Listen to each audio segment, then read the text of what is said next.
A ver, ¿cuál fue la verdadera relación de Jesús o Yeshua con la ley judía? La Torá. ¿Vino a anularla o a confirmarla? Hoy vamos a desglosar el argumento de una fuente que explora justo eso.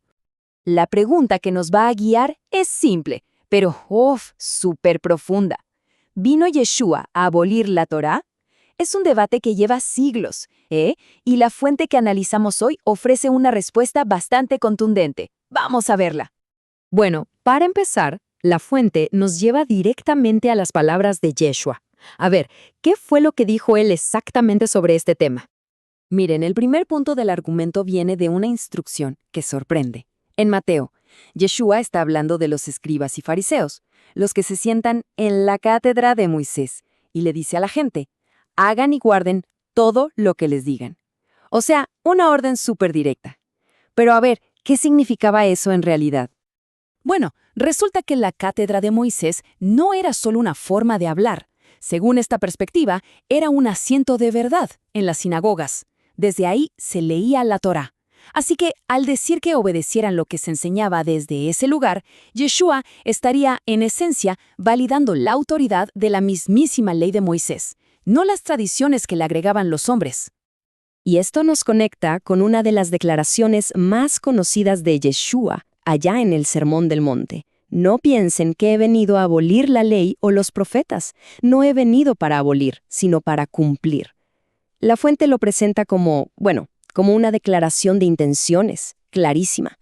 Para entender bien la fuerza de esa frase, la fuente se mete con la palabra original en griego para abolir, kataló, que significa, literalmente, destruir, invalidar, tirar abajo. O sea, Yeshua estaba diciendo, sin pelos en la lengua, no vine a derrumbar la ley. Y no se queda ahí, En los versículos que siguen va todavía más allá. Enseña que ni el más mínimo detalle de la ley va a desaparecer y que ser grande en su reino se mide por quien guarda y enseña estos mandamientos. Casi nada. La fuente también hace una conexión bien interesante con un mandato que Yeshua repetía. Vete y no peques más. Pero, ¿qué es pecado según la Biblia? Bueno, 1 de Juan lo define súper claro. Pecado es la transgresión de la Torá. Entonces, si juntamos las piezas, cuando Yeshua decía no peques más, la implicación es bastante directa, ¿no? Deja de quebrantar la Torá. Y para cerrar esta parte, la fuente usa la parábola del hombre rico y Lázaro. Cuando el rico pide que alguien advierta a sus hermanos, la respuesta es simple. A Moisés y a los profetas tienen, que los escuchen. El mensaje, según esta lectura, es que para Yeshua, la Torá seguía siendo la guía fundamental. Punto. Pero bueno, una cosa es lo que se dice y otra muy distinta es lo que se hace, ¿verdad? Así que la fuente pasa de las enseñanzas de Yeshua a su ejemplo de vida. El argumento es que él no solo predicó la Torá, sino que la vivió a la perfección. La evidencia para esto se apoya en varias afirmaciones clave. El propio Yeshua dijo, he guardado los mandamientos de mi Padre, y los apóstoles lo confirmaron. Fue tentado en todo sin pecado y no cometió pecado. Ahora, si recordamos que pecado es quebrantar la Torá, estas afirmaciones apuntan a una vida de obediencia perfecta a la ley. Y ojo, que esto tiene una implicación directa para cualquiera que se considere su seguidor. Como escribe el apóstol Juan, si alguien dice que permanece en él, entonces debe andar como él anduvo. Es un llamado clarísimo a la imitación. Claro, esto nos obliga a preguntar, entonces, ¿cómo anduvo él exactamente? Y la respuesta, según esta fuente, es simple y directa. Anduvo en perfecta obediencia a la Torá. La conclusión lógica, por lo tanto, es que ser su discípulo significa seguir ese mismo camino. Bien, entonces, si Yeshua enseñó y vivió la Torá, ¿cómo lo entendieron sus seguidores más cercanos, los apóstoles? La fuente nos lleva ahora a revisar su testimonio. Y los escritos del apóstol Juan son un punto central en este argumento. Para Juan, fíjense, conocer a Dios, amar a Dios e incluso la identidad de los santos, todo se define por una cosa, guardar sus mandamientos. No es un tema menor, para nada, es la prueba misma de la fe. Pero, a ver, ¿y el apóstol Pablo?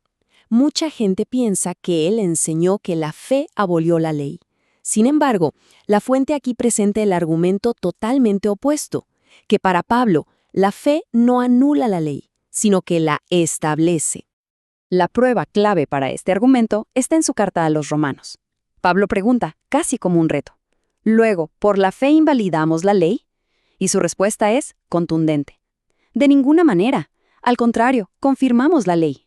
Una declaración que, desde esta perspectiva, cierra el debate sobre lo que pensaba Pablo. Muy bien, ya vimos las enseñanzas de Yeshua, su ejemplo de vida y el testimonio de los apóstoles. Ahora, la fuente va a atar todos estos cabos sueltos para llegar a su gran conclusión. Y la fuente presenta una última evidencia, superpotente, de las propias palabras de Yeshua. Él advierte que en el día del juicio a algunos que claman su nombre les va a decir, «Apartaos de mí, hacedores de maldad». Y aquí, de nuevo, la palabra original en griego es la clave. Anomia. Literalmente significa sin ley o sin Torah. Así que la advertencia final de Yeshua, según esta lectura, no es contra una fe débil, sino contra una vida vivida, al margen de la ley.